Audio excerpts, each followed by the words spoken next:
You how I've been making this really delicious little ragu. I'm calling it a Calabrian chili ragu. It is so saucy and delicious and fantastic, and I can't stop making it.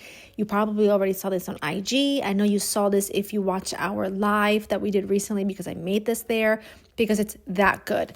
It's going to start off with some fennel. Now, for every 8 ounces of sausage, I'm using 8 ounces of pasta and a half of a fennel, like a bulb of fennel. But if you were to just make a whole pound of pasta, then you would use a whole bulb of fennel. I'm going to go ahead and core it, take the core out because that's kind of tough, and give that to my chickens. And then thinly slice your fennel. And then I went ahead and thinly sliced a shallot. You could also use an onion, whatever allium onion thing you have laying around, use that. To a skillet large enough to hold the whole sauce and pasta, add a little bit of olive oil, and to it you're going to add some sausage. I use a mix of hot and sweet. You could use all sweet, all spicy. It's totally up to you. You can use any sausage that you would like, and I like to just go ahead and crumble it with my hands, making sure that the casing is removed, and then just break it up as much as I can with a wooden spoon as it cooks until it looks a little something like that. You can see that the oil is like developing a little bit of color from the heat and the spices of the sausage, and it's delightful. Add in your fennel and the shallot. And I'm just going to go ahead and cook this for about 5 or 6 minutes or until those veggies like cook down, develop some color, because it just creates a really delicious base for the sauce. So give that some time, and also make sure that you are scraping the bottom as you go.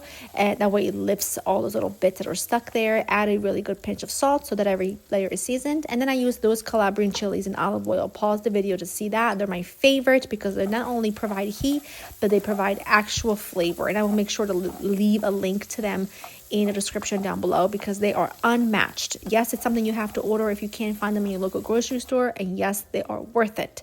Once you cook them all together about 30 seconds, I like to add about a half a cup or so of dry white wine. Just let that cook out for like a minute or so. If you want to skip the wine, feel free, but I prefer it. And then add about 15 ounces of tomato puree, tomato passata, crushed tomato, any tomato product you have on hand. And I also like to add about a 1/4 cup of water to like rinse out that can and add it in. A little fresh basil, a little pinch of salt, and I'm going to let this simmer for about 30-35 minutes on a gentle heat, nothing too crazy. And while that happens, make sure you're getting your pasta water up to a boil. And once that's ready and your sauce is ready, add the pasta to the salted boiling water. Cook that according to package instructions, making sure to lift it out about a minute before it's ready so that it's nice and al dente. Add it directly to your sauce. Cook it all together for about a minute or two. You want that pasta to really absorb the flavor of that sauce, and it's sensational. Finish it off with lots of parm, lots of fresh herbs. I do a mixture of parsley and basil finely chopped, and that is it. You are ready to dive in. It's sensational. It's fantastic. It's delicious. It's easy, and it will be a go-to. I will have the recipe linked for you. Well, actually, I will have the recipe written for you in the description down below. Hope you've enjoyed it, and I will see you in the next one. Bye-bye.